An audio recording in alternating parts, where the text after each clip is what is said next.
Hey guys. Okay, so I'm making an update of all the shit I've been through. And that's the way it is. The reason I'm making this is all spiritual. This is with me, has to deal with me and Christ. Now, last video I made was me going down to the lower illusion. They stuck me down there. They had this osmosis field keeping me down on the earth plane of the astral world. And I didn't know why. I thought I knew why, but I don't really know. I didn't really know. So when all that was done, I went back to St. Lucian for 1 week. Uh, this girl came and said, it's inconclusive to Jesus, which I heard and saw. I didn't even know what she meant. What is inconclusive?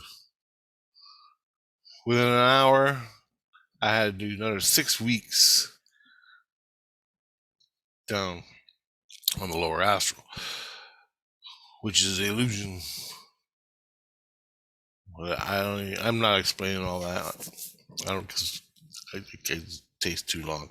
Anyway, according to Jesus, everything's the illusion. So anyway, I go down to the lower illusion, and I'm at a church, and the priest is there, and he has to watch me for 3 or 4 days while I stay down here. And the whole thing is, the first time they told me I was busting these priests, like checking them out, make sure they were good. And if they weren't, well, the other Christs were watching, and they'd bust them and take them to jail. And that was that. So anyway, I'm down here with this priest, and he's got two girls, two little girls. It's him and his wife. And they live wherever. And so I'm there. I just hang out, do things. He helps heal me and stuff. The priest takes care of me and all this.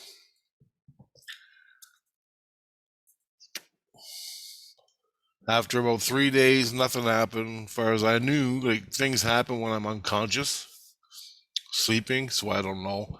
But it turns out he was okay. We had to go to the next one. So he was cool. He was a cool priest. He didn't do nothing to me, no abuse, no nothing. That was nice. I thought I was done.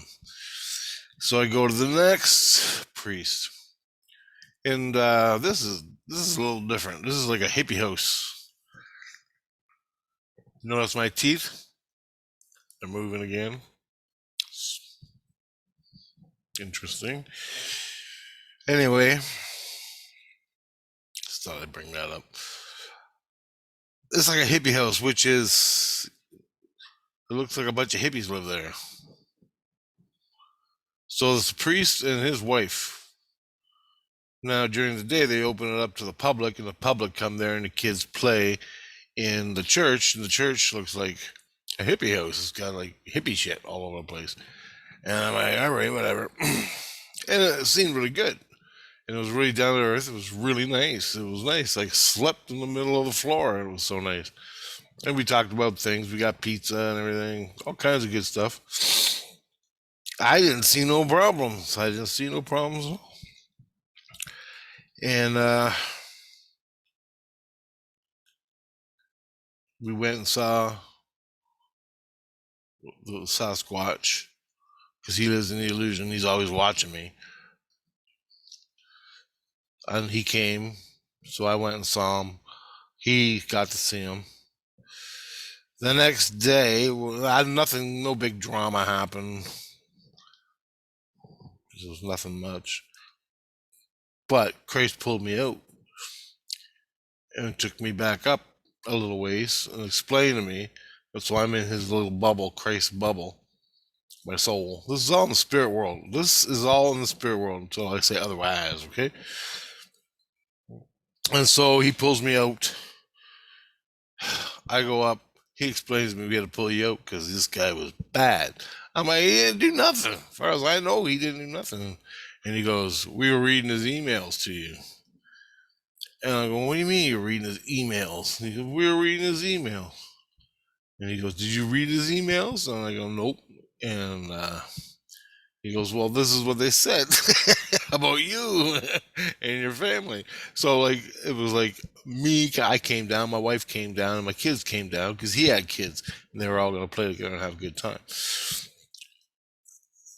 So they read his emails, and he was talking to somebody, texting.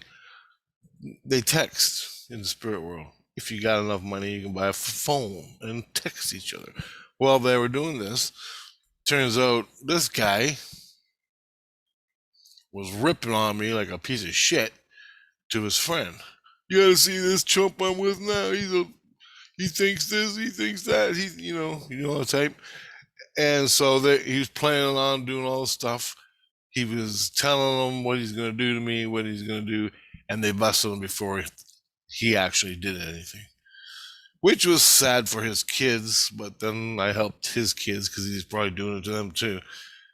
Then his wife, she got caught the same way, texting. And texting is texting. It's just shit. It's just people talking, right? But if you're a priest or a Christ, you don't do that. That's the law, man. Man, if you want to be a priest or a Christ, you don't plot other people's fates for your own advantage. And I was making things there. I was making pizza and Doritos. I was making pop, cigarettes. I didn't make no dope. But I'm sure that's what the texting was about. Anyway, so I don't know what else they had on him either. Okay, I don't know what else they had on him. He never told me that. So he was obviously doing other things. There were other complaints from other people, and that's why I was at this guy's house. He didn't even know it. He was so wrapped up in his ego, he couldn't see anything past that.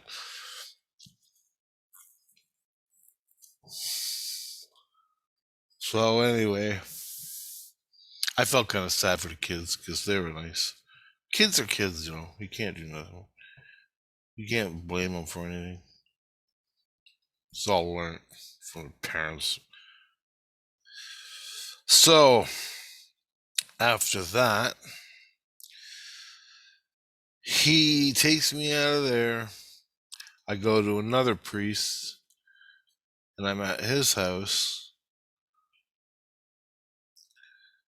and I spend two or 3 days there. Nothing happens. They're all cool. And we did the same thing, just hung out. Then Jesus didn't pull me out. I left. I got fucking bored because there was nothing going on. I just left. One night, I woke up, or I fell asleep. Sorry. One night I was sleeping, and I astral traveled to the lower illusion here, where I live. And this is where it gets really crazy. This is when the shit really went down. Whole lot of it. So get ready. I'm with two girls, two native girls, and we're having fun. We're on a go-kart, and we're in Chatham. Now, this is the astral world where I live in Chatham, Ontario. And we're going down the underpass that goes underneath the railroad. When you come back up to the left on the other side of the railroad tracks are buildings, but it's all run down and ruined. Now, at this spot, there's a candy store. In the astral world, spirit world, there's a candy store. There's a bus stop type thing, lockers where you put stuff, and I think that is on the and it's a big long building like a mini mall, but it's lit up, but it ain't safe. There's a place for war guys. War guys go there, and there's a workout place where bodybuilders go and work out. all right there. There's a parking lot all the way around it. There's a railroad tracks, the CN railroad tracks behind it. From that, it's all gravel and bins and containers and just junk from the railroad and factories all the way down as far as it goes.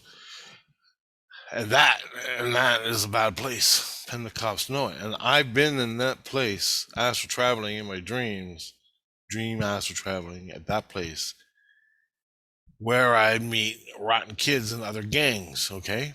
And I end up fighting them. But my friends in the astral world, in the lower illusion of Chatham, they go there too. Because everybody goes there. This is like a place to go.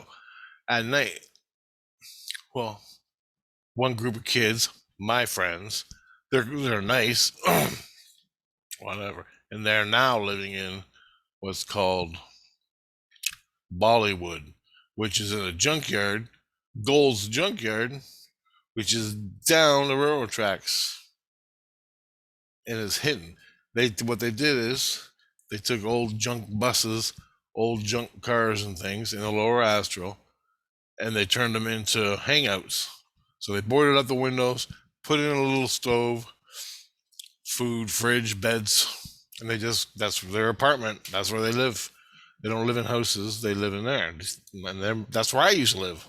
Hanged out with them before I lost my shit here. But I still go back and see them with my soul. And I didn't live there. I live everywhere. Okay, I got an apartment down here, but I don't know where it is. Anyway, I'm paying for it. Figure that. I don't know. Anyway, that's what they told me. So they call this place in the junkyard where they live in all these abandoned buses and cars and containers Bollywood. Which I can't even stop laughing about. It's so funny. Anyway, fucking junkyard. So I'm riding down this in a go-kart with these two native girls. We're flying down. We're having a good time. I feel like a little kid, like I'm 10 years old. Ah! And we're flying down there. And we come up, and we go to the candy store, buy candy. Now I think that candy store is there for a reason. Like, it gets deeper. So we get off there, and this is where the gang leader, the guy that's trying to be mayor, he wants to be mayor of the town, but he's actually a gang leader, and he's got four or five guys with guns, and he's running a prostitution ring, he's running his drugs, and he's doing all this shit. He's got some of the police under his thumb. He's got bureaucrats under his thumb and politicians of the Chatham area in the spirit world under his thumb. So if you've done a bad thing, he knows about it, finds out about it, and then he owns your ass. And this is what he's doing to get to be in power. I know it. All my friends know it. But we know enough to shut the fuck up. Because they come after us with the guns. The police come after us and harass us, beat us up. So we don't even fuck. We got forced out of our houses. We got to live in the fucking junkyard. And so anyway, I'm going to meet them. So I'm with the two native girls. We go underneath the thing. We come up and we're standing in front of the candy store in the workout place. And the workout people and the military people are like recruits and shit. And they go there for training and whatever this little place is. They got like a building, like a where you go drinking. One of those. I forgot what it's called. Jesus. Anyway. What's it called? Legion. Yeah. You go to the Legion, you go drinking. It's like a Legion, sort of like that. Anyway, they come in. They don't fucking do nothing. They just walk from their car into the building. That's it. That's all they do. And we're standing there. We're eating our candy, drinking pop and everything. And you see military guys going in and out of the Legion all night long. Then you get the bodybuilders and the people that like to work out. They go there. Then you got all these damn kids standing out in front of the candy shop, sitting on the picnic tables underneath the lights, eating candy, hanging out, talking, and that's what we like to do because we got nothing else better to do. But then the bad guys come, the bad kids, they want to do the same thing. So instead of being friends, no, we gotta leave, and that's where the shit starts. Some of these bad kids that beat us up for hanging out at the candy store are also in cahoots with the gang leader. And the gang leader watches the whole show, sitting in a car off in the distance, watching, finding out who he can recruit into his fucking gang from us. And that's where I come in. I know the whole goddamn scene. My friends from Bollywood know the whole goddamn scene. And they know the players and they know who's doing what. I'm in the candy store with the two girls, and my other friends are there. And this little skirmish breaks out, nothing big. And one guy, he's locking eyes on me, and so I'm getting ready to fight. And he's getting into my face, starting to get into my face. As that happens, some of the other bad kids come up behind me, so I know I'm going to get smoked from behind in the back of the head or shanked or something. The guy in front of me is distracting me, but he ain't. He's trying to, but I already know what's going on, and nothing happens in there. It all backs away. We go outside, and it happens again. There's this native guy. He's in front of me. The same guy that was in the store. He confronts me again, and he's keeping track of me. I see his friends move off around in the back behind me, and I know it's coming from behind too. They're gonna shank me from behind. So I gotta take out one of these guys fast so I can take out the other ones. So I'm looking at him, he's looking at me, and we start moving up to each other. And I'm ready to fight, seeing where this goes. And I'm not when I fight, I'm quiet. I don't say a damn thing. I just stand there and look at you until I get my shot. I don't facilitate it. Until it's on, then I'll facilitate it. Maybe that's the way I do things. Anyway, I standing there. He gets close to me. He's ready to punch, and I went bam right here. Knocked him out.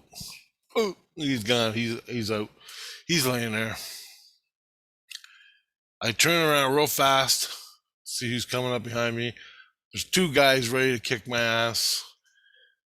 And all of a sudden, I hear my wife and kids from above screaming, watch this, Rich, watch this. Look out, he's going to do this.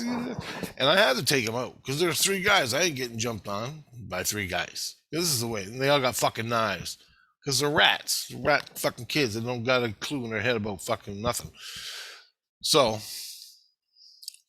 I ain't getting shanked for shit. I ain't even done nothing. I just got here. I ain't fucking done nothing, but I'm gonna stop the fucking fighting, beating up my friends. And that's what it is. But it was a bigger picture than this. I didn't know it at the time. So Julie or somebody comes down, they call the police. At that moment. And I'm like, I'm also awake in my bed, dreaming this, but I'm awake.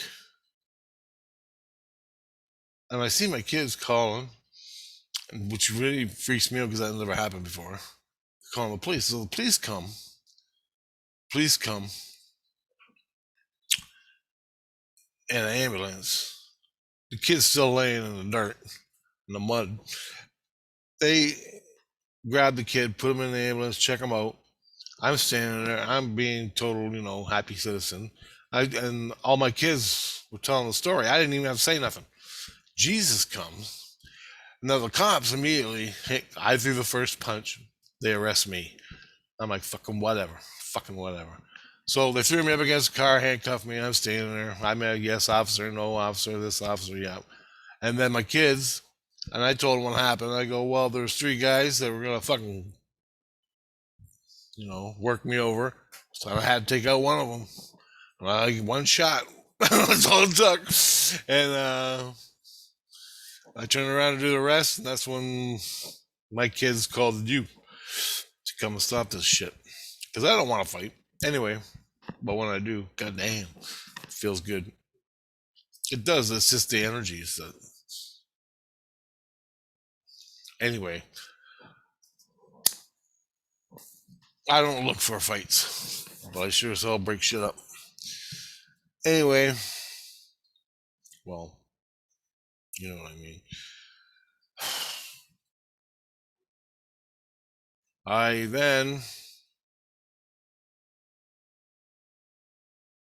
I'm arrested. Now these cops were fleecing me. These two cops, they were pretty rotten. No fucking respect. But then Jesus came. And Jesus was talking to the cops, and they shut up real quick. They didn't know what to do. Another cop comes. And he's like, to me, he's like a representative with Jesus Christ. So him and Jesus are talking about me and my situation, what I'm doing here, and they're talking about other things about why I'm here. Now, the last time I was here, Jesus set up a match between me and another guy, some skinhead fuck. And I hated this. And he wasn't a skinhead, he was bald, but he's one of them guys that can't pull up his fucking pants. He's got that fucking piss, fuck you attitude, no matter who you are. Fuck you attitude and that pissy face they got and that bullshit attitude and them words. I can't stand it, man. I fucking can't stand that shit. You don't even talk to me. I don't want to talk to you. Go away. Nothing good gonna come of it. And that's the way I treat them. That attitude, coolness, culture, whatever the fuck it is. Listen to that bullshit, hip hop stuff. Fuck. Anyway, and it's a white guy. He's not a black guy. He's a white kid. Anyway, I beat the fuck out of him in a controlled fight. And it was, if you come back here and fight, we're gonna arrest you again.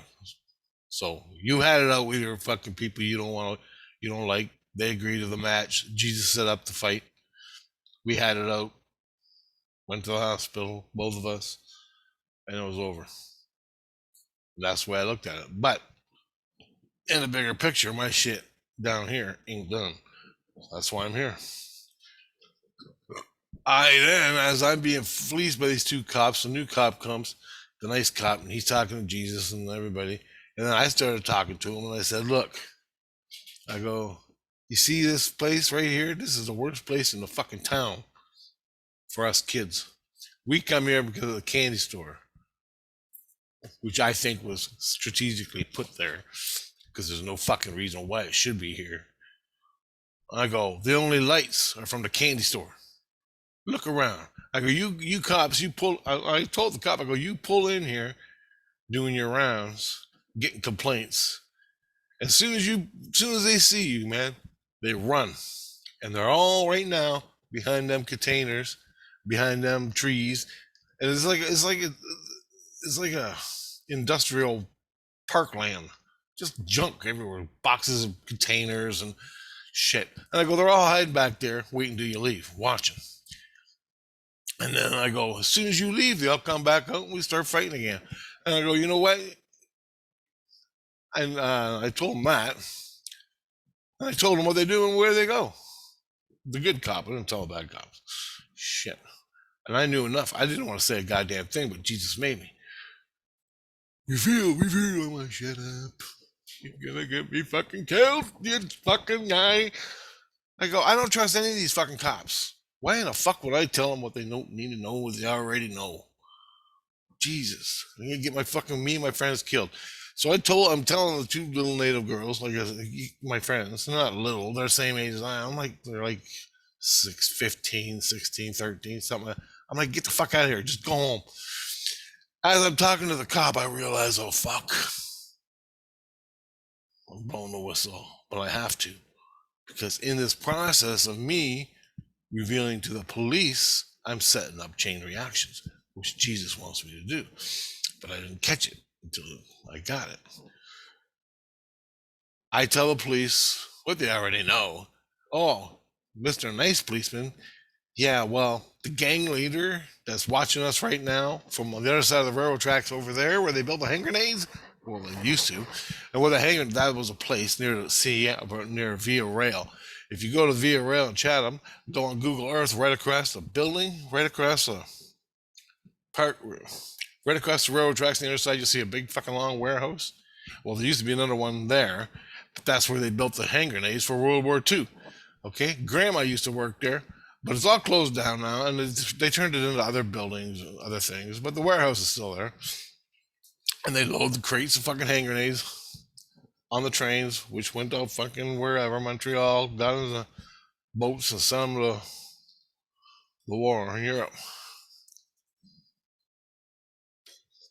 or wherever. But anyway, he's there. He's sitting there watching all this shit, and he's getting reports from you guys. And I go, and basically I said, you fucking cops, you fucking guys are on the take, man. They're working for him. They're protecting the gang leader. And I go, the fucking gang leader goes down the road, does drive-bys at us and shoots us, tries to get the girls at school to join his fucking club with drugs and booze and cigarettes and chips and pop to work for him. And then he prostitutes them out. I go, and that is what you cops are protecting his little fucking bullshit scam so he can be fucking mayor someday to get money. That's how he makes his money. We all know this. We all see it. We go out and fight these fucking gangs that have guns. I never make guns down here for my guys, okay? Never. Because I know where that's going to go. Anyway, we're not organized gang. We're just kids trying to live. And we got wrapped up in this fucking shit with this fucking gang leader. And I go, you know what? I got the goddamn gang. I'm trying to help my fucking friends against other fucking rotten kids and against the gang, the fucking mob. Well, to me, they're part of the mob, the local mob. And he's part of the mobster guy. He's part of a bigger fucking mob off in Toronto or something. Anyway, he's watching us. I can feel it. I know it because he's always sitting there in his fucking car. Him and his fucking groupies, his cabbage-heads. So, and I call him the mobster Screwface. So I call him Screwface and cabbage-heads, and that's their fucking game. And I go, Screwface is over there watching us. He's getting calls right now about what's going on. Rich is back in town. Shit like that. He's talking. So, as I'm telling the cop all this, I'm like, fuck. Oh no. And the cop immediately asks, well, where's all your friends living these days? And I'm like, fuck you. And I disappear.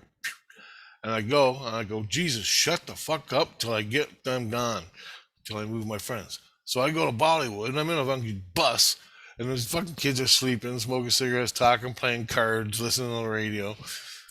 And they got a hot stove going to cook their beans and shit. And I'm like, guys, it's me. Get the fuck up and move. The cops are coming or the gangsters are coming. Either way, we're fucked. Plan B. Right? And I'm like, you know what plan B is? And I go, you didn't tell me, right? And they go, nope. And I go, I don't know where plan B is or what you got to do for plan B, but get the fuck on it. So plan B was, we made it up, but I didn't want them to tell me what plan B was. I said, you guys make up a plan B, and if I give you the fucking signal to get to run, they always have another safe place and another, no matter where they go. They set up little things for plan B. So I don't know what their plan was. I just said, do it now. They're coming. And they go, you squeal on us? I'm like, I had to. The bust is going down. We're busting. I go, we're busting Screwface, okay? And they're all like, oh shit, we have Jesus down here. Fucking cops from St. Lucian and fucking investigators and everything to clean up the fucking city, right? From bad guys. And I go, it's going down. And I go, get the fuck out of here. You guys ain't involved, but they're gonna come and fucking fleece you, and you don't want to be fleeced by Screwface, do ya? You want a fucking gun to your head? So go to plan B. Get the fuck out of here, because it's coming out. So they all get up and they run and they take off to fucking other places where they set up shop for plan B. I go back to Jesus and the cops, and my wife has a cell phone contact. She goes, you call me if they find you or do anything. She's on their side. We're just kids trying to survive. We got no fucking parents. We got nothing to do. We fight with everybody because the system's fucking corrupt and we're tired of getting our asses kicked. We don't do nothing to get our asses kicked. We just, And so she gave them a phone contact. Anything happens to you, you call me. And she gave him a code. You just call me and say this word. Okay? And they go, okay. So they told everybody the word, or whoever. So, because I can't control all what's going on. Holy shit.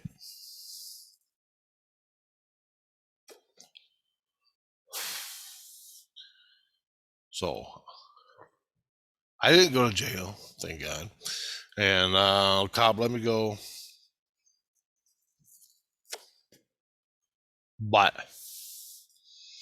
we started a chain reaction. I go to the church after this little incident. I go to the church, and I'm at the fucking church. Well, the gang, cabbage-heads, surround the fucking, the grunts, surround the church. There's 4 of them surrounding the church, watching. Christ tells me this. I didn't know at the time.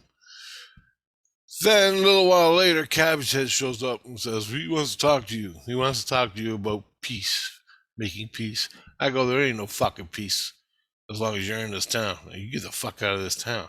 I feel like I'm Clint Eastwood in some fucking movie, right? I go, I ain't got nothing to talk about. All you're gonna be eating is a fucking shotgun shell on this one. I'm gonna fucking blow your goddamn head off, you fucking piece of shit.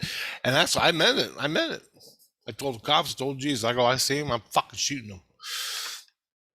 I ain't even asking questions why I'm here.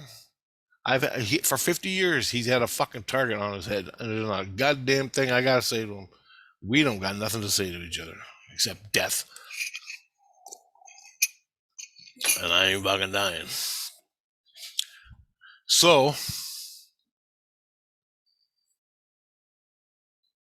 about 2 hours later, he's still bitching and griping. Oh, we got a peaceful process. We gotta fucking work out the peaceful process. And he's on the news. Oh yeah, the news at the police, at the candy shop at night, in the middle of the night, when the cops showed up. No, it was the next day. We were having it out, and this is what happened. He is in downtown, King Street, somewhere down on King Street, and I can hear him. And Jesus says, "We get a peaceful process." And he's telling me what he said. And there's no peaceful process. There's no fucking peaceful process. You're going to jail. End of the fucking line. I know for 50 years, I know what you've done. I'm 52 now, 52, 53. I know what you've done. I know what you've done to fucking innocent kids. No. Death. That's it. You're fucking gone. And I don't want your fucking, I'm not getting in your position. I'm not doing anything. I just want you gone. That's it. I have no fucking will to be fucking El Presidente of Chatham. Okay? My friends are here. You're fucking recruiting fucking kids from school on drugs and prostitution, using them for fucking money, making them do their dirty work for their fix. Fuck you. Fuck you. And you're working your way up. You own the fucking some of the police. You own some of the police. You own some of the politicians. Fuck you. It's ending today. And that's what I told him back from the fucking church. Finally, I got so goddamn mad. I just willed myself to him, and I'm standing in front of him. He looked at me, and I'm looking at him. We're looking at each other in the spirit world, and I just fucking grabbed him. Just fucking tie-down me, that bastard, into the dirt. I kicked his ass.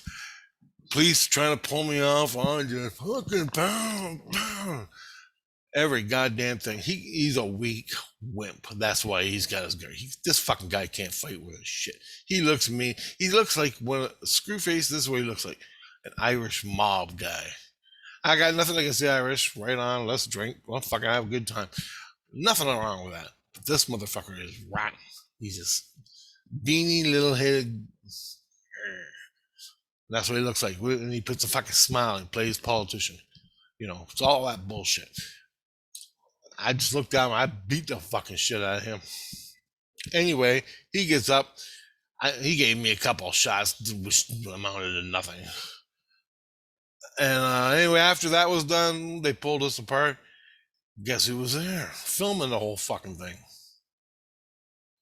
They filmed this fucking news crew was there. They filmed the whole goddamn argument. As soon as I saw that, I just went off on him about the fucking police corrupt, what he did with the school kids, what he did with us, what he did with the drugs and the guns and the booze, who his grunts were, all on camera. Turns out the people that work in the fucking newsroom that dispense the news throughout town, they're owned by him. So they cut all that shit out and it's going nowhere. But Jesus was there and knows everything. And it's going on right now. It's still going on. So all that gets done. That's done. I go back to the fucking church. I'm there with the church. And things are happening. Things are rolling. Jesus is watching all people. Jesus is just sitting up top like this. Higher up in the fucking Jesus cloud. Watching all the players do their thing. I set it in motion, right? I set it in motion. The cops are fucking covering up their shit, hiding their shit that they've done with him. Gangsters covering up his shit. I revealed his places where he fucking does it, which is an alleyway near King Street Bridge. There's a building there. There's a little alleyway. Well, that side door goes down into the basement, and that's his little fucking clubhouse down there. That's where he hides all his booze and his cigarettes and extortions and shit. Anyway, and I know because I used to make fucking cigarettes and booze, and he'd fill up the fucking stockroom with what I made. But he had a fucking gun to my head. Well, no more. I fucking rebelled. And I went to Jesus and rebelled, and fucking now it's over with. That was years ago. Like before I could see all this shit. I lost my skills. So I'm doing that. I go back to the church. 3 girls from Bollywood that lived in Bollywood. They come to the church, and Christ, Jesus, or the priest is going to help them out.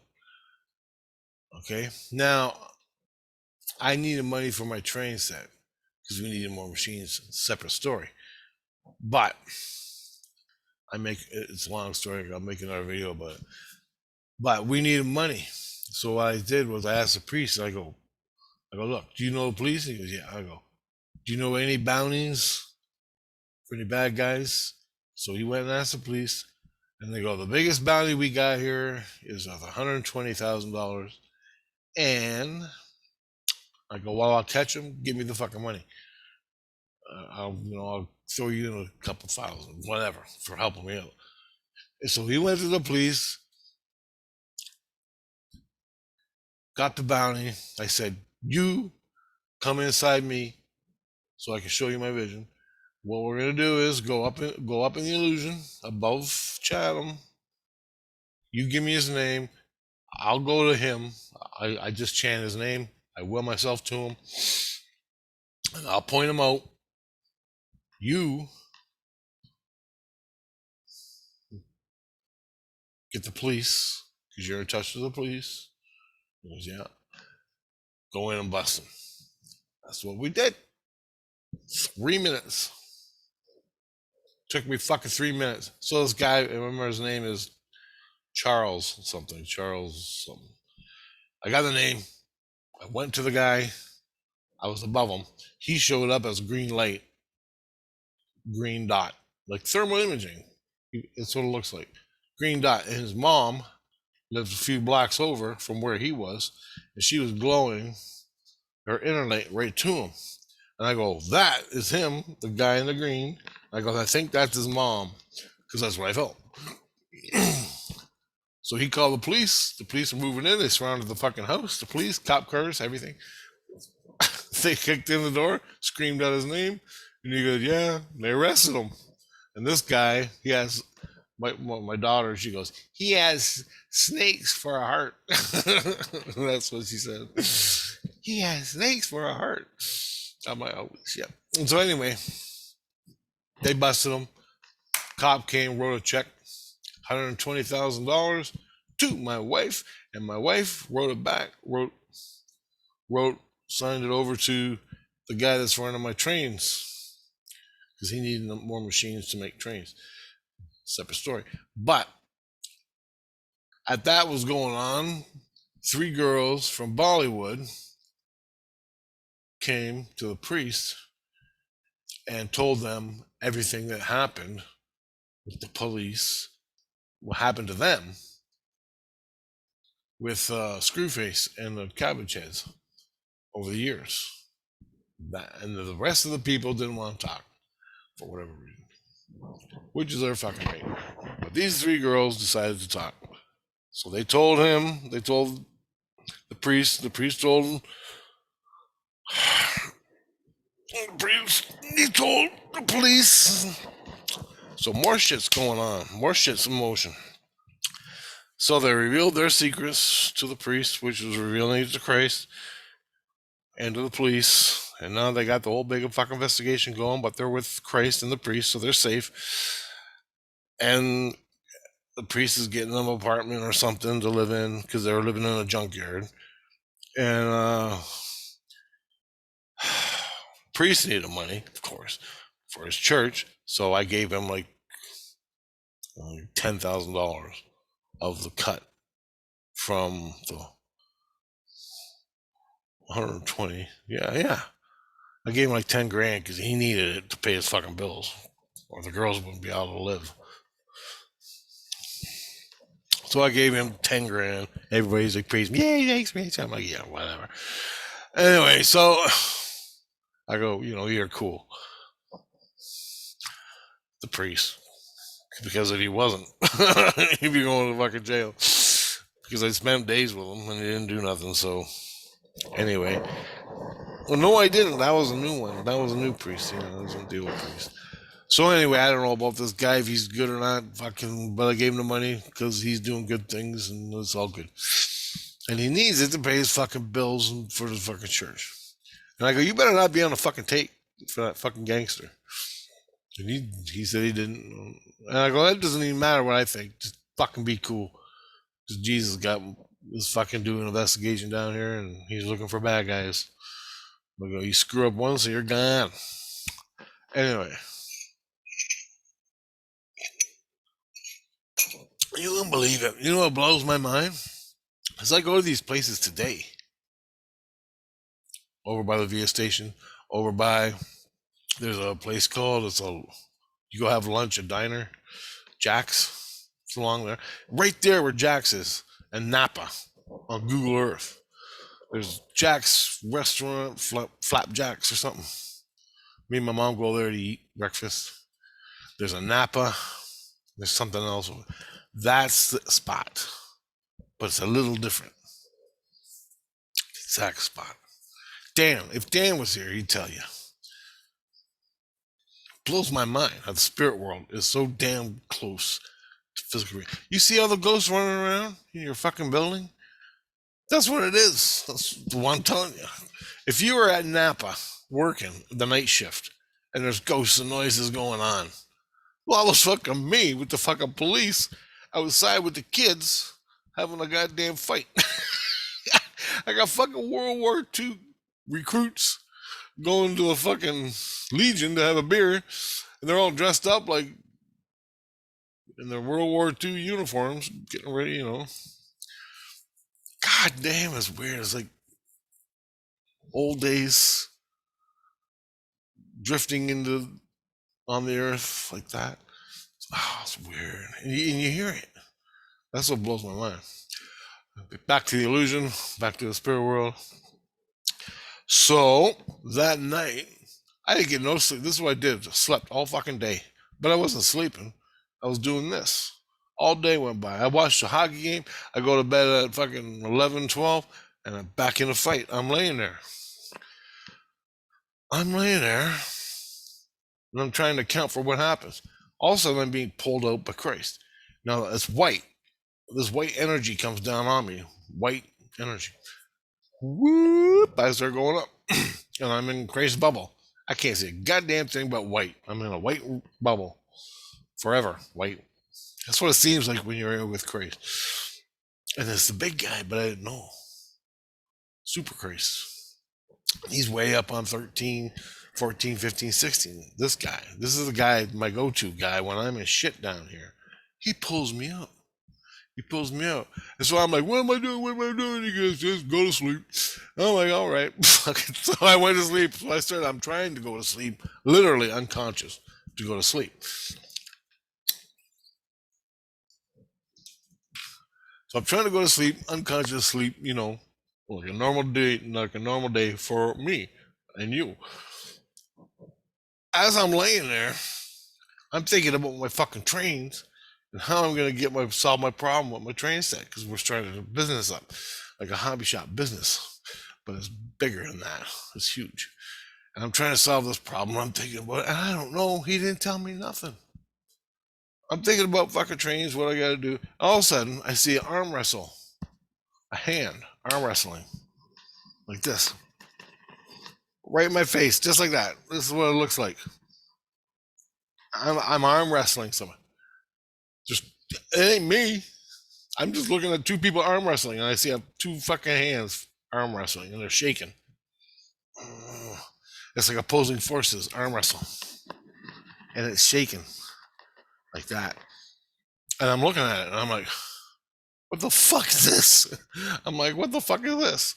And I'm looking at it for like a minute, and I consciously acknowledge it, but I don't know why, what I'm seeing. I'm going, what the fuck is this? I go, okay, two guys of the same strength, arm wrestling, and neither one of them's winning.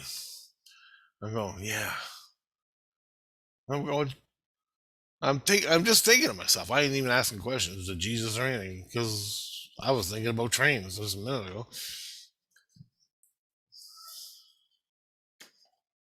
So I'm seeing, now Jesus put this image in front of my face to show me what's coming up, or show me what is.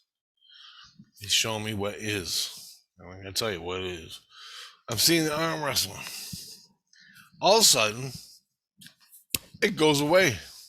And there's a guy. I never seen Loogie Man before. Not really good. There's a guy standing in front of me. And he's like this. He doesn't have a beard and everything, but he's just a normal. He's got a little curly hair going around, short hair. Full curly. Got some curls in it. White guy. And he's standing there. All of a sudden he goes. And I'm like, is this the guy who was arm wrestling? I don't, there's no logic. I got nothing.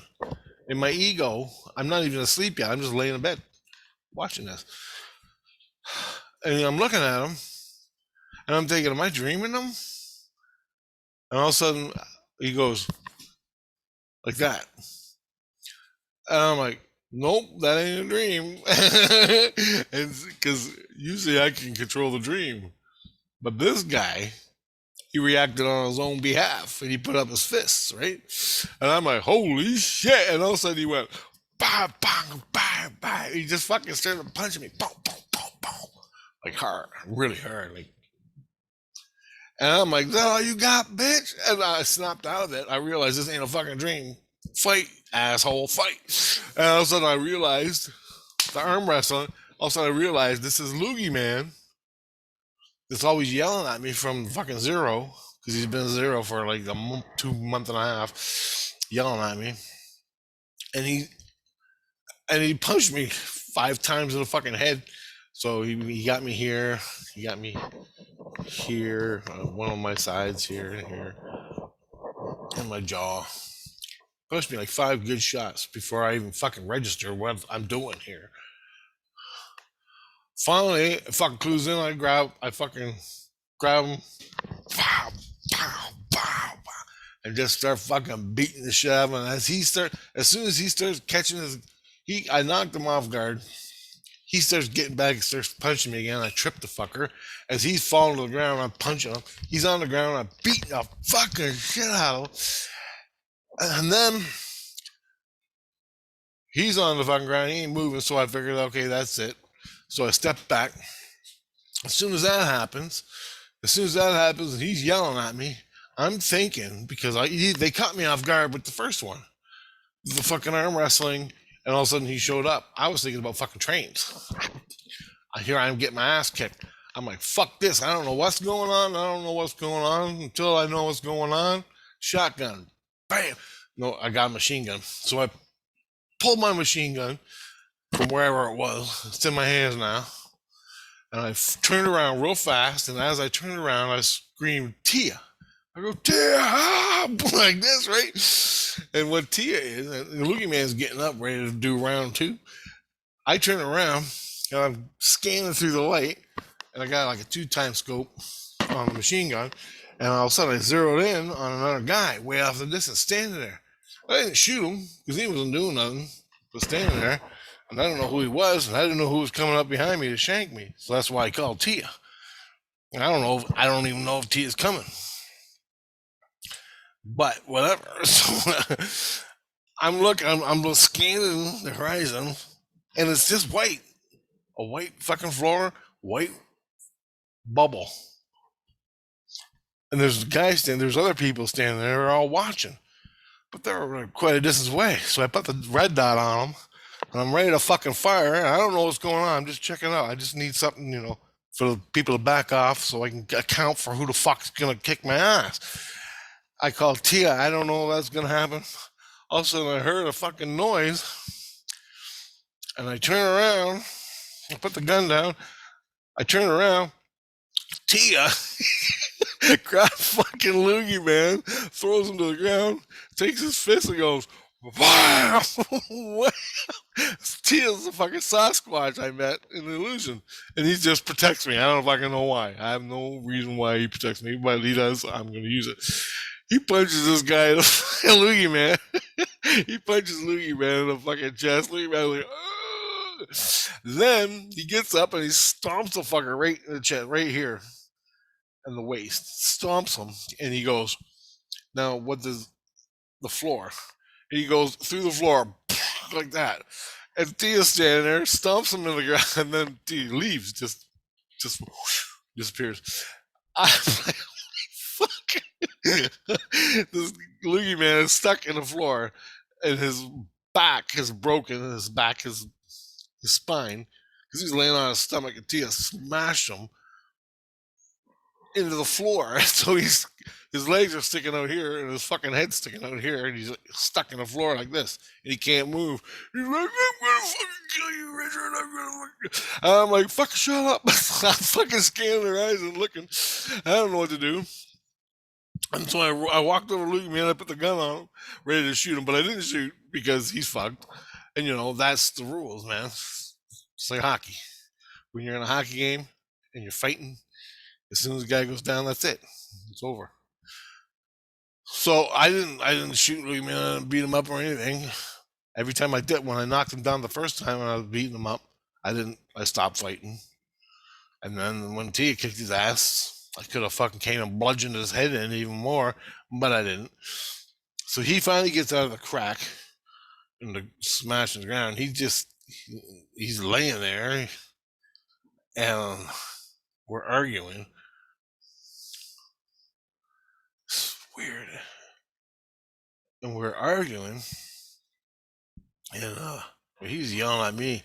And he goes, what do you think? What do you think? What do you think? You better do this, that, love me, and all this shit. I'm like, shut the fuck up. I go, there's nothing between us. Go away. Go to fucking China. Do whatever you gotta do, but don't do it with me. Get the fuck out of my life. And I go, I told you for 6 months, go away. But you won't. So here we are. And that's the way I see it. That's all I know. Fuck you. Leave. There's nothing between us. This is the ex-Christ. Ex-Jesus Christ that fucking raped the shit out of me and fucking raped my fucking brain. Watch the videos. There's a playlist, Loogie Man. Watch them. And that's just pieces of what he did. I can't even tell you what the whole fucking deal was. Anyway, he, last thing, I didn't shoot him or nothing. No more, I didn't hit him. Actually, I was gonna. As he was talking to me, he pissed me off so goddamn bad. He pissed me off, and I started fucking yelling. I started yelling back at him. I got so mad. I picked up the gun. I put it to his head, and I fired, and the fucking gun wouldn't work. And I go, what the fuck? My gun don't work. Jesus goes, yeah, I turned it off just as you were gonna fire. And I'm like, why'd you do that? He goes, because you already proved what I needed to know. And I go, what? What the fuck do I need to know? And then Jesus, the guy who pulled me up here to do all this, he goes, respect. We just wanted you to know. We wanted to know if you have respect for the enemy. And I'm like, what? I'm ready to fucking kill and die. I'm ready to fucking death, man. I'm ready to fucking shoot everybody. And he's like, well, we need to know if you understood respect. And I go, well, and he goes, yeah, you do. And I go, what the fuck? What's respect? And he goes, you just proved it, dumbass. I'm like, what are you talking about? And he goes, once your enemy is down, that's it. And I go, that's it? And he goes, yeah, that's respect for your enemy. I'm like, holy fuck. It was so fucking stupid. I never understood it. All this time, all these fucking videos I made about fighting the enemy, it was all about when you win or lose, what are you going to do after? Are you going to keep beating the guy until you smash him into fucking tomato soup? Or are you done? And that's what it was all about. Once you beat your enemy, it's over. There's no more, and that's respect for your enemy. So that's what I had to learn.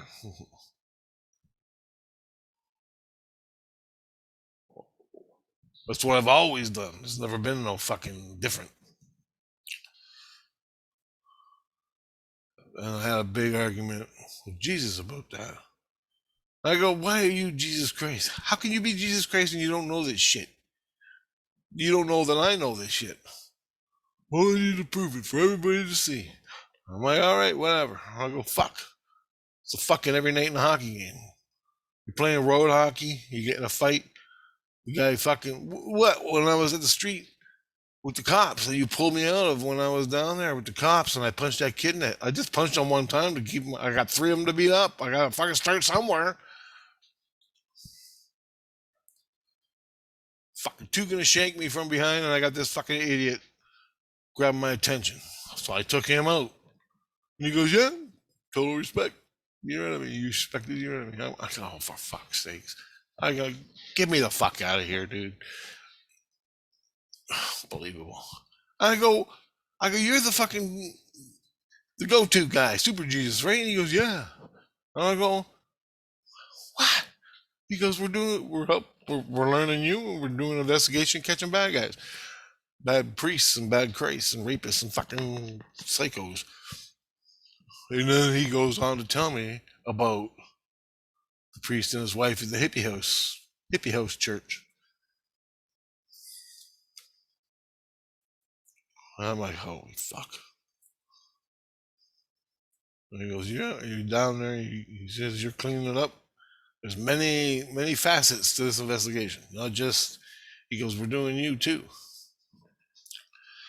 Oh, he goes, we got to figure out your secrets in the process. So we're setting you up these little fights and things to do. And he goes, that what happened down there at the candy store via station, whatever. And he goes, basically, yeah. He goes, you set into chain reaction with the police, with the kids, with Screwface and cabbage-heads.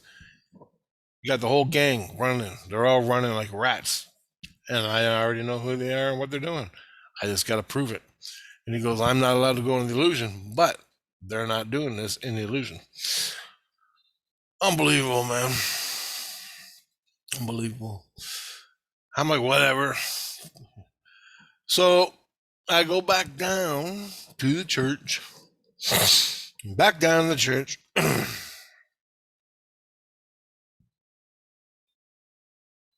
And last night comes along. I just woke up from. So yesterday, after the hockey game, I fell asleep. And I'm dreaming, but I'm astral traveling too. I'm down in the lower illusion again in the spirit world. And I'm at Grandma's house. Now, Grandma's house is near an old laundromat. And the laundromat's been there since the fucking late 1800s, early 1800s. I don't know. I don't know when it was built, but it's been there all my life, and it was before that, the laundromat. And I used to be in the country, but Chatham grew around it. When I showed up, it was 1968, and it was 1970s before I started fucking cluing into what the hell was going on. But anyway, when that's where Grandma lived, and Sean and me and Dan, Dan, if he would come on, I would clear some of this shit up for you because he knows what's going on. But anyway, when we were kids, we'd always go to Grandma's house and we'd run around the laundromat, breaking into things, having fun night chases and yellows and whatever. But there's this money dirt. It's called money dirt. And what they do is from the laundromat. Now there's a big old Victorian house. And the old lady that lived there would give us candy because she knew us through Grandma and Grandpa. And somehow they were related, and my grandpa, after the war, World War II, he came back. He had no leg, so they gave him a job at the laundromat, which is basically a fucking toxic pit. Toxic. But there's this money dirt. That's where us kids came into play. So they dumped the laundry crap from the washing machines into the back 40. Plop. Okay. Us kids, we found out, well, there's fucking money in this black shit. This black dirt. It's like lint and paper and crap and garbage from clothes, thousands of clothes they washed. Well, the money would fall out and they would get in this crap, this goop from the laundromat. They dump it in the back. We go through it, come out with $10, go to the store, and go buy candy. Right? That's what we did. We didn't know the shit was toxic. I don't think it's real bad toxic, but anyway, laundromat toxic. Well, we collected money. It was me, Dan, Daryl, Rob, other kids from the neighborhood, my brother. We'd all go there in reality and get this money. And then there was a honey shack there, which they turned into a little warehouse. Was it a honey shack or a maple syrup shack? I can't remember. There was a maple syrup, or a honey shack where they made maple syrup back in the 1800s, horse and carriage days, which later turned into a place to store junk. Anyway, we go in there all the time, screw around, see what was in there. That was kind of fun. Then I didn't. No, I think I went in once into the laundromat when it was closed down, after it was closed down, and looked at all the laundry machines where Grandpa worked, right, after the war.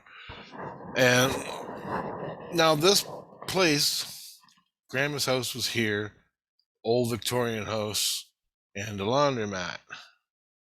Okay, so the laundromat was a big laundromat, big thing, old brick building, lots of windows, big parking lot.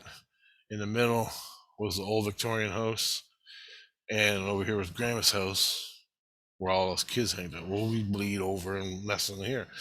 Dan was here, he'd tell you. Next time I get him on, we'll fucking talk about it. But anyway, in this dream, I'm over in the back 40 where the money dirt is. But I wasn't digging for the money dirt in this dream. Somebody told me we have to go over there and dig up the babies. I'm like, what the fuck you talking about? We're going to dig the babies. Now go over there. We dug up we have the graves. See all the graves? I'm like, yeah. And it was like squares in a gravel parking lot, little squares in a gravel parking lot, back where the money dirt was. Go, those are all the babies. You got to dig them up and put them in a plastic bag. I'm like, what? He goes, yeah, you got to dig them up, put them in a plastic bag. And this is my friend from Windsor. We did archaeology once at me and Jim, my buddy. Still is, but we had to fall him out. We did archaeological work at a church, and the church was part of the Underground Railroad, where black people from down south would come up. They eventually reach Windsor. They go to the churches, and in the church, there were underground tunnels. Well, we went there and started digging through the tunnels because they were all filled in. So we started digging them out, and we found a couple things. It wasn't no big deal, but it made an impact on me because I found because I'm psychic. I guess I was psychic. So Jim got me to go to he knew the guy at the church, the priest, and the priest was part of the underground. Not he owned the church, which the church was all part of the Underground Railroad. Well, I found a tunnel going through the backyard, which was totally filled in, covered over, and looked like a normal backyard. But I'm like, well, there's a displacement in the dirt running that way and going that way. And we dug it up, and we did a cheap ass archaeological dig, and we found the displacement of the dirt. So we proved that, yep. So we dug a trench basically, and we found the fucking where the tunnel was. And the people will go underneath the church, and they come up in the church in this one crack in the ground in the church. And it was over in Sandwich Town back then. That's where it was. Anyway, we did that. We didn't find nothing really great. We found underneath the church where the people came in off the street from place to place, and they crawled under the ground. And then there's an escape route underground that popped out over by the river or the next street over, something like that. We found that, and we proved that it was there. Underground Railroad, part of the Underground Railroad. So it was like doing archaeological, spiritual, right? Anyway, it's a different fucking story. Here I am at grandma's house in the laundromat, and I gotta find babies that are buried in the back of the laundromat. Now the back of the laundromat used to be a fucking field, and before that was a forest. Back before I fucking showed up in '68. So they cut down the forest. They had a big long field, cornfield or whatever, and weeds, goldenrod weeds, and general weeds. Then it was a laundromat, and that's the way I first remembered it with grandma back when I started running around. It's just in reality, but in the dream, I was there with Jim, and the lady. There was a lady. I don't know who she was, but she was giving us orders, giving Jim. So Jim's like the fucking foreman, but he was my friend. But he's like a foreman, and she's giving him orders. He's giving me orders. Well, you fucking come and help me dig too, prick. Both do this and get it over with. He goes, I'm gonna help. Fucking started digging. So here I am. I dig up 2 fucking babies, put them in these plastic. I'm taking fucking skin, which is all burnt, and I'm dropping it in a fucking plastic bag.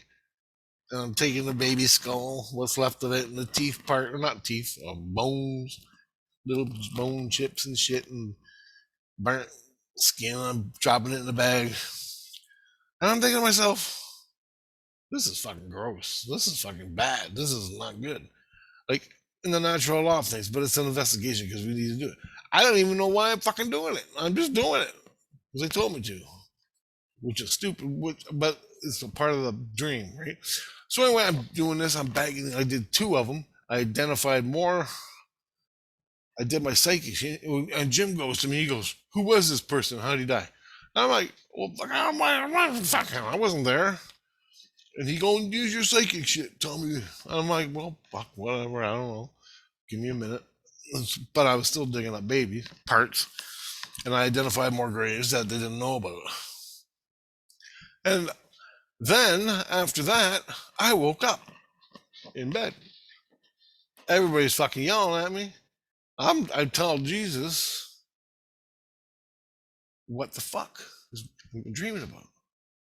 Okay. So basically,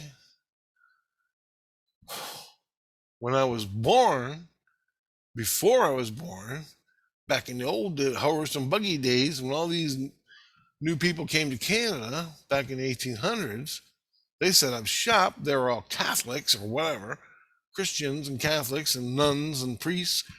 Well, they'd have abortions, or they'd have stillbirths, or babies they didn't want, and there was a lot of them. They'd take them, and that's what I think I was looking for, was the killings. But the abortions and all that shit, or the baby stillbirths from parents all over the fucking city, they come here, or it was in-house, sort of like the family that moved here and built this big fucking Victorian house and started the laundromat. Well, they were all friends and families that came here. All the girls would have abortions, or not abortions. I don't even think there was abortions, but stillbirths, or just get rid of the baby in secret. Just kill it and move it over there. And that's why I think I was there digging up. I don't know this for sure, but grandma knew some of this shit. And my mom knows some of this shit. I gotta ask my mom, but what happened? My mom told me some of the stuff, but never any of this baby stuff. This is all new to me. Never heard of this in the family, so none of this I don't even know is real. But this people that live in this house were getting rid of babies and stuff, be them aborted, be them stillbirths, or be them I can't take care of this kid, so burn it and bury it. So what they did was, in the dream, they burned the babies up into ashes and buried them in little graves in the back of the laundromat in the field. And I saw at least 8 or 9, and there was more, a long list, back from the World War II. As that dream had, all of a sudden, boom, I moved. They had a baby,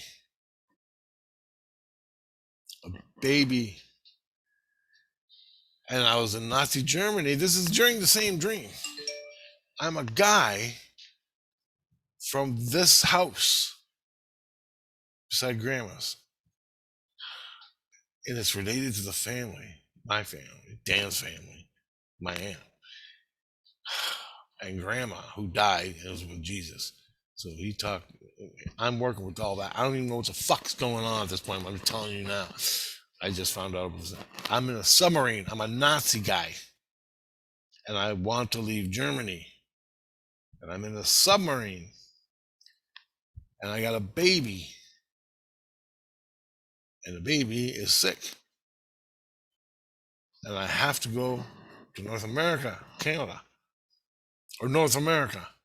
But as I'm traveling from Germany to here, now I didn't think, like my family that own these houses, they're all Swiss and Dutch. Okay, we're Swiss and Dutch. We ain't no fucking Germans. But somewhere in this family, there's a German guy, and he has to get the baby to this place here in Chatham. But the fucking sub gets bombed and sinks. Somehow, I think it got bombed or ran into something. And it's a Nazi sub. It was a Nazi fucking sub, and it fucking sunk. Well, the guy, he lived, and it's at the bottom of the ocean, and he's alive with the sick baby. And so I think he blew his fucking head off, and the kid died when they're at the bottom of the ocean in the Atlantic or wherever. That's what I felt in the dream. Then I woke up after that. I can remember that. And I go, did he eat the baby to stay alive? And I go, no. I'm like, no, he didn't. I think he shot himself in the fucking head because he knew he's never going to live through it because he's entombed in the fucking submarine. But he was trying to get the baby from Nazi Germany. He was part of this family in Chatham here. And he had to get the fucking baby to his wife or whoever or whatever family that lives here in Chatham, which is, he was trying to get it from Nazi Germany in a Nazi U-boat to fucking Chatham to give the baby, or he just wanted to escape the fucking war, but didn't tell anyone. But they all ended up at the bottom of the fucking ocean. There you go. And the baby was going to be here at this place because it's all related to this place. So the Nazi guy, either he was a Nazi and he didn't want to be, but he wanted to save the kid and get the fuck out of Nazi Germany. He hitched a ride on a fucking Nazi U-boat. The U-boat sank, but he was coming here to Chatham, and that's part of the thing. He wanted to get the baby here, but the baby here, I don't know what the fuck all those babies are. Maybe there's more coming. I don't know. Maybe I want to get more. But it was like a baby thing, save the babies or something here in Chatham, beside Grandma's house. But they burnt the babies that they didn't want, or stillbirths or fetuses, and they burnt them and gave them a fucking makeshift grave. And this is all in the 1800s, leading all the way up to the war, because it was all chained like that. In my dream, it was that timeline, and here I am digging at the past, and I don't even fucking know nothing about all this shit. I don't even think my mom does or grandma. I don't even think grandma does. All I was digging up in the laundromat was, in this lifetime, my life, when I was fucking 3 years old, was fucking money dirt. I was digging that shit up. Oh yeah, we'd all go to the store, but I didn't know there's fucking 200 baby graves right where we stood. I gotta ask Sean Ann, and I gotta ask Dan and Daryl. Maybe I can get them on here, clean some of this shit up about reality about that time. But nowadays, after the laundromat, Grandpa died, the laundromat closed, and a couple years later, they tore the fucking house down. Done. And now it's just a contaminated field. And this contaminated field that's why they don't build anything on it. It has to stay there for so many years. Underneath it all is the groundwater, well water, that everybody was drinking. And all that contamination leaks into the fucking well water. We sit at Grandma's house, and the fucking, after a good rainstorm, the fucking ground, it was like an earthquake. You could hear the rocks. You could hear them. You lay in bed and sleeping. You put your ear to Grandma's cement walkway, sidewalk, because there's a sidewalk going on in our house. You put your ear to it, and you can hear the water running. It's an underground river underneath. It's all rock. I don't know how far down, deep. Wasn't that fucking far. Anyway, so I can go there right now and film it for you. They tore the house down, got rid of the laundromat, tore it down. Now it's just a great big field that's contaminated, and they can't build anything on it until the EPA says so. The whatever EPA, the toxic government people that do toxic soil shit. So the whole fucking place is contaminated. You gotta wait 20 fucking years before you can build anything on it because it's toxic. So we wait for all the toxic shit to go away in the soil, then they can build houses on it. Oh, crazy, man. Grandma's house is still there, though. I can't go to it. Some other fucking douchebag owns it. 30 grand would have been ours. Anyway, that's what I know. Now, there was even two more things. Before that happened last night, yesterday, one more story. Remember, this is like 2 months of update. I This happened real fast. It was after the fight with Cabbage-head and Screwface, the gang in Chatham.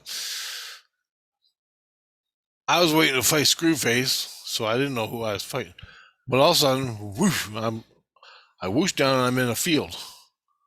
And there's a dirt road that goes. And there's a gate. And the gate is open. But there's a guy sitting by the gate with his legs crossed, sitting there smoking, just sitting on the gate, leaning against the gate post. And I wheeled myself over to him, and I looked at him. I didn't even say nothing. I just looked at him, and I thought, Screwface, because I thought I was going to be attacked by Screwface any fucking minute. So I'm on edge, right? So I looked at this guy, and he said he's all in black. And all of a sudden, I couldn't see him anymore. I could see like an outline of him. And I just started beating the shit out of him. He tried to beat me back. I started beating the shit out of him. I beat him till he got down. I don't know why. I just decided to beat the fucking shit out of him. I don't even know. I just figured it was Screwface. So I started beating him till he went down, and I stopped. And that was the answer Christ wanted to know. I woke up, laying in bed. Christ is there. I tell Christ my fucking dream. And he goes, "Oh, you beat up the gatekeeper." And that's what we needed to know, where you stood with that. And he goes, in a couple of weeks, you're going to be given dreams. I think that was a dream. Like, he goes, well, you're going to be given dreams where you stand if you want to live or if you want to die. And I go, okay, what? And he goes, well, I'm going to give you a bunch of dreams that are going to tell me if you want to live or if you want to come here, which means leave your body here and die and go there. And that was one of the dreams. And he goes, that was you. You're the gatekeeper. Now, if you would have walked by him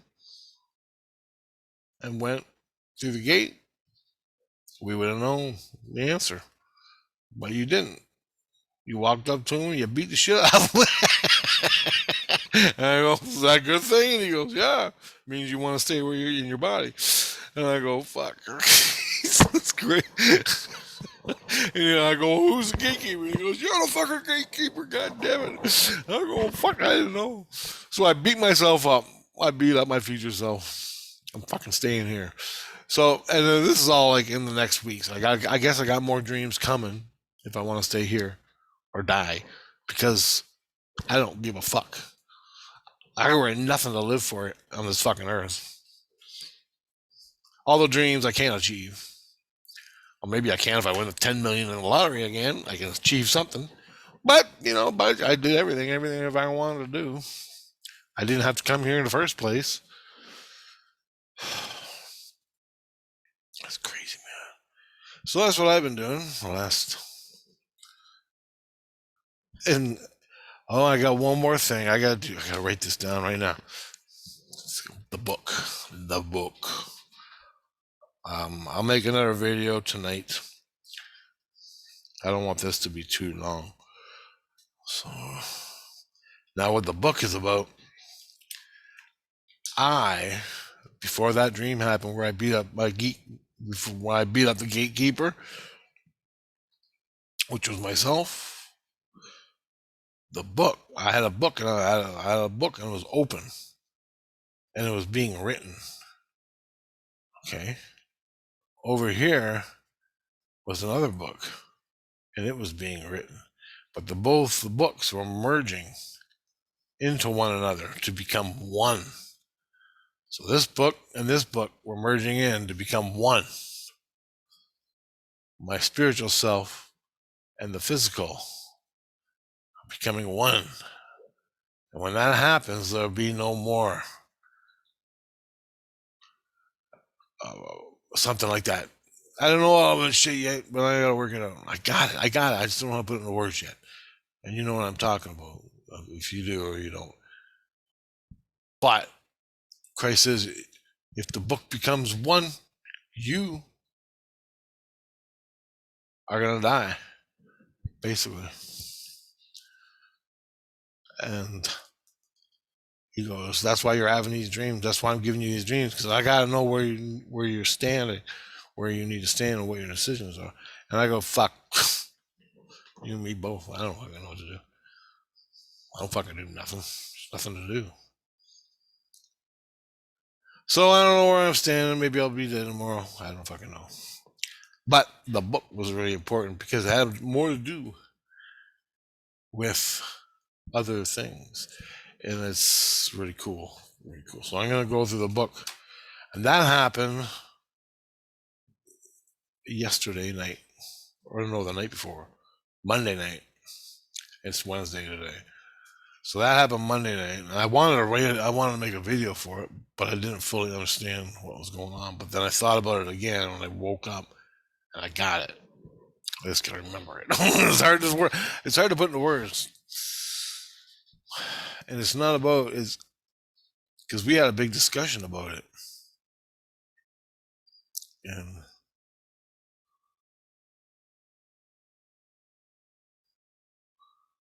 it's soul in this reality. Anyway, guys, I'm gonna leave it there. So I got through the highlights of it. Now I gotta do another video where I talk about the book and a couple other little things.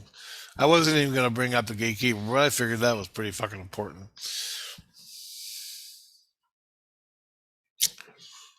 Because it's fucking boring in this world, and we're just slaves. And once you got it all, once you know it all, it just becomes hell. But the only thing I like here is nature, other things like that. And I really don't fucking care about anything. I don't want to drink. Don't care about bars. Don't care about people. Got no fucking girlfriends. Don't give a shit. I'm tired of dealing with that shit. Tired of everything. I'm fucking tired of it. I'm just living. I don't even want to go to fucking brush my goddamn teeth. I don't know. But anyway, that's where I stand. I'm just fucking sick of everything. So I'm ready to fucking die. My mom's still here on Earth. She ain't dead yet. I ain't committing suicide or nothing. I want to stay. It's just built in. I guess that's why I beat the shit out of the gatekeeper, which was myself. If I would have went through the gate, I'd have been crossing over into their world. Fuck it, I'm done with this fucking shit. And then Jesus came and said, "Well, you beat the shit out of the gatekeeper." Sort of like I was mad that there even was a gatekeeper. You know what I'm saying? And the gatekeeper was just sitting by the fence smoking a fucking cigarette going, "Do do do do do." Didn't give a shit. The gate's open. You want to come through? Go through. So I walked up to him just because he said, "Go through." I beat the fuck out of him just for that reason, which is me. All right, guys. It's a long video. I better stop recording. Okay, talk to you later. Update number 1.